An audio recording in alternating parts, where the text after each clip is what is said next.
Plenel, bonjour. Bonsoir. Bonsoir, merci beaucoup d'avoir accepté notre invitation. Vous êtes président et cofondateur du site Mediapart. Vous avez préfacé le livre de Jean-Michel Boulanger qui s'intitule Manifeste pour une France de la diversité. En quoi la diversité de la France est-elle l'un de ses atouts ? En fait, ce manifeste de Jean-Michel Le Boulanger, c'est pour essayer d'inventer notre imaginaire commun. Notre pays est traversé depuis pas mal de temps par une sorte de crise d'identité. Quelle est sa place dans le monde, après s'être projeté sur le monde, avoir eu un grand empire colonial, avoir fait sa richesse grâce au monde. Et l'on sent bien que cette crise se traduit dans notre espace public, médiatique, politique, électoral. Il y a des forces politiques qui désignent des boucs émissaires, qui disent que c'est une partie de notre peuple qui est le problème, en identifiant ça à la diversité, justement, d'apparence, de croyance, de couleur de peau, d'identité religieuse. Mais pas seulement la politique, pas seulement l'expression de forces xénophobes et intolérantes. Nous voyons bien, y compris cette année 2017, combien, hélas, cela revient toujours dans le débat public. Cela revient dans les médias dominants comme une sorte d'obsession, alors qu'il y a des problèmes sociaux, des problèmes économiques, des problèmes démocratiques, des problèmes écologiques.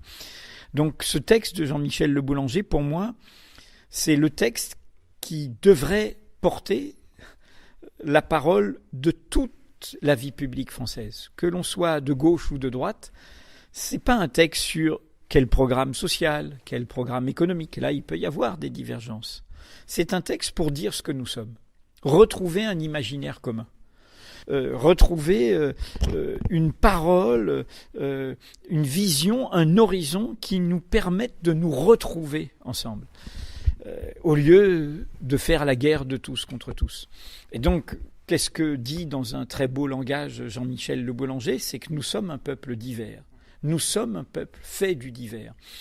Et c'est un manifeste de Bretagne et du monde, comme je l'écris dans la préface, parce que il dit combien, à partir de petits pays, on peut penser le monde et la relation avec le monde.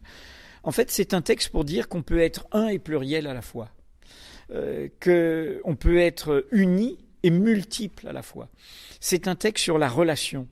C'est un texte, au fond, d'un humanisme profond. Pour moi, c'est ce que votre génération devrait porter aujourd'hui contre ceux qui essayent de nous faire régresser.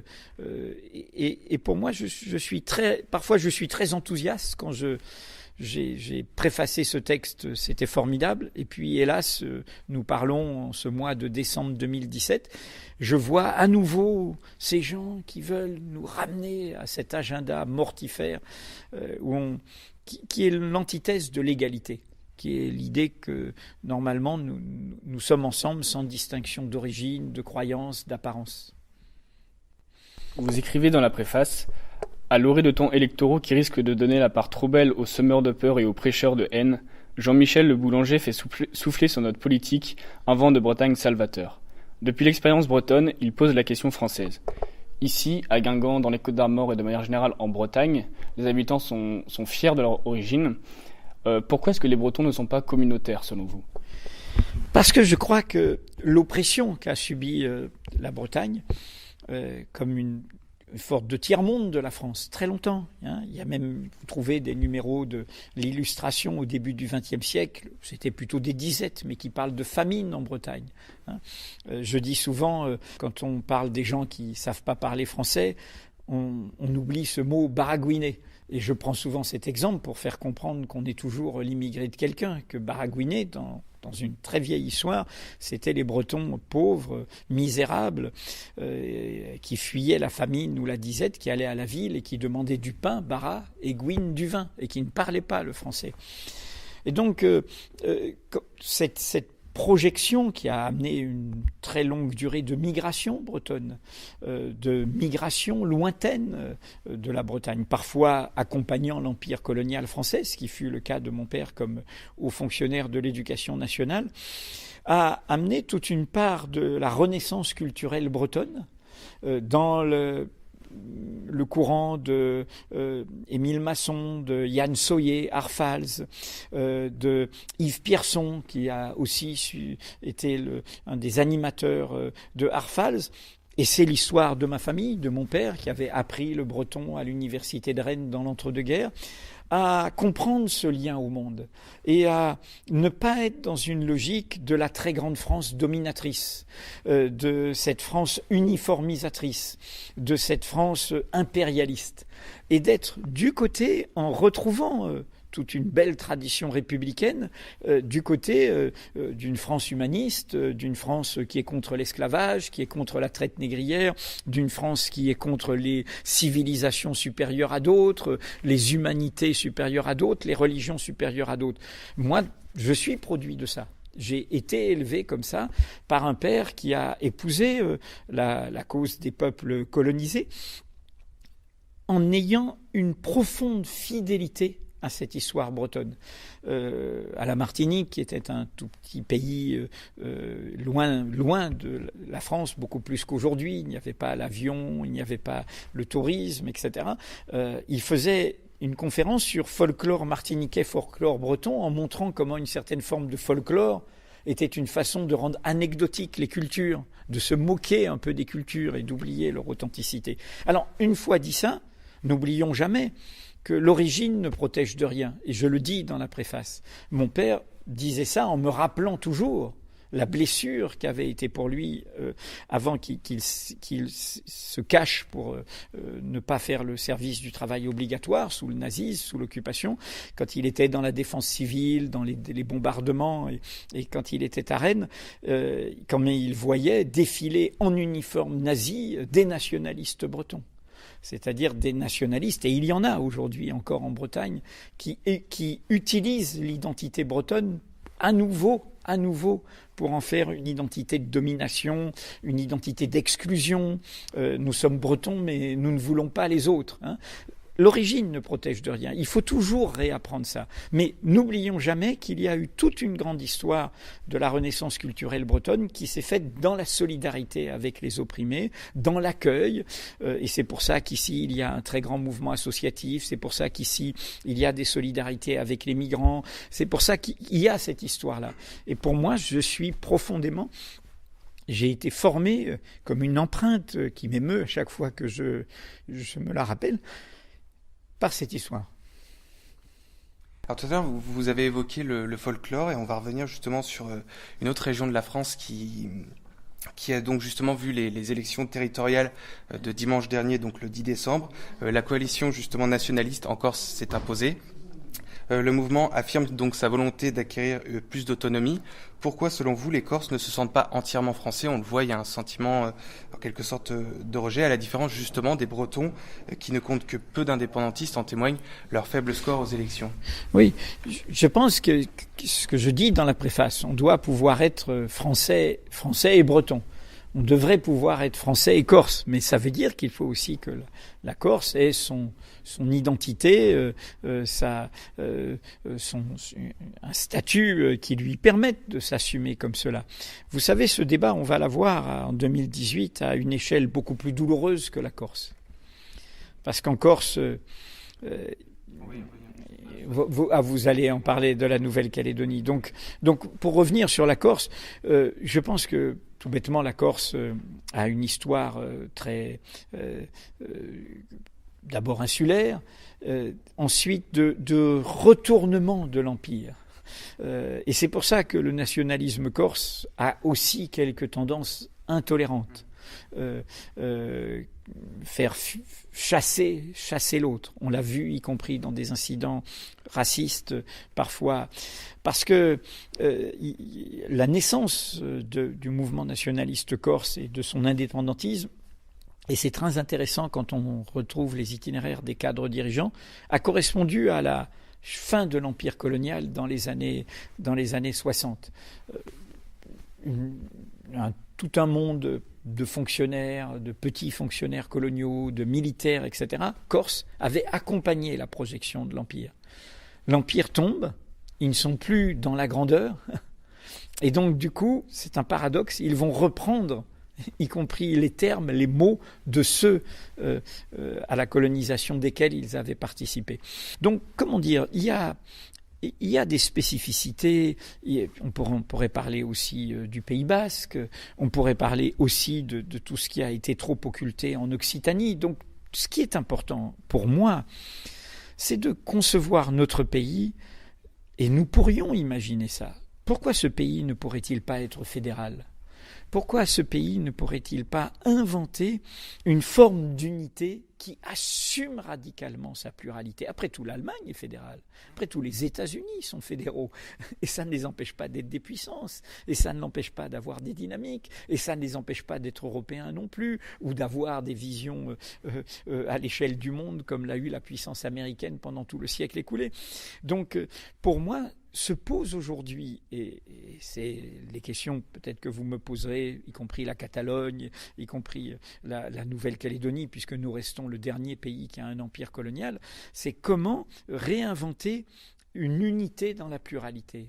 Et c'est la question qui est devant nous. En 2018 aura lieu un référendum sur l'indépendance de la Nouvelle-Calédonie. Les territoires d'outre-mer participent à la diversité de la France. Comprenez-vous ce désir d'indépendance ? Je pense qu'il faudrait inventer une réponse nouvelle à l'époque d'un monde interdépendant. Je pense qu'il faudrait être capable de dire, oui, il y a une souveraineté kanak. Oui, il y a un peuple, il y a son histoire, nous l'avons colonisé, nous l'avons occupé, etc. Et ce peuple a le droit de se dire chez lui. Mais en même temps, nous sommes dans ce monde interdépendant. Et nous pourrions avoir l'intelligence de ce que je vais développer ce soir, qui est l'idée d'une indépendance en relation. Ce que la France a totalement loupé au moment de la décolonisation, qui était le Commonwealth britannique. C'est-à-dire, on a du commun, mais on vous laisse être chez vous-même. On n'est pas dans une dépendance, dans une domination directe, ce qui est le cas encore beaucoup dans la réalité économique du lien avec les régions et les départements d'outre-mer. Et donc, pour moi, est-ce que nos élites politiques auront cette intelligence-là, d'une indépendance en relation ? Ne pas avoir su faire ça a eu des conséquences redoutables. J'étais cet automne au Vietnam et au Laos. Cette Indochine qui a parlé français. C'est le premier moment loupé après la Deuxième Guerre mondiale. C'est le moment où nous nous entêtons, où après avoir pris des idéaux de liberté pour nous libérer d'un empire colonial totalitaire qui était l'empire nazi sur l'Europe, nous avons appelé ce monde d'ailleurs, ces troupes coloniales à venir nous sauver, et après, nous n'avons pas su rendre. Nous aurions su rendre, mais aujourd'hui, ces pays parleraient autrement français, auraient une relation à la France tout autre, ne seraient pas de la même manière happés par le monde anglo-saxon. Et donc, c'est la question à nouveau qui nous est posée. Est-ce que nous pourrions inventer une France qui accepte le pluriel en elle, ici même dans l'Hexagone, qui accepte de reconnaître l'indépendance de ces pays tout en organisant une relation avec ces pays, tout en ne les lâchant pas en disant c'est l'indépendance ou rien. Ce qu'a fait la France quand les pays ont vraiment voulu être indépendants, on les a largués, laissés à eux-mêmes, au lieu de construire quelque chose ensemble. Alors, on va maintenant revenir un petit peu plus sur la partie Mediapart, puisque donc vous êtes, on l'a dit, président et cofondateur de ce site, et justement vous êtes avec vos équipes à l'origine de plusieurs révélations de scandales politiques. Alors par exemple la campagne de Nicolas Sarkozy qui a été financée donc par le colonel Kadhafi, ou encore l'affaire Cahuzac pour ne citer qu'elle. Comment procédez-vous dans vos investigations ? Comme j'ai toujours procédé depuis bientôt 42 ans que je fais ce métier. Quand vous étiez au Monde, donc... Voilà, oui, j'étais 25 ans au Monde, mais comment dire, pour moi l'enquête c'est un puzzle. C'est-à-dire que, bien sûr qu'après, il y a le scoop. Il ne faut pas le louper. Je prends un exemple. Nous avons loupé, et nous n'étions pas contents. Mediapart était très en avance de toute la presse sur les emplois familiaux, sur la façon dont les parlementaires enrichissaient leurs familles.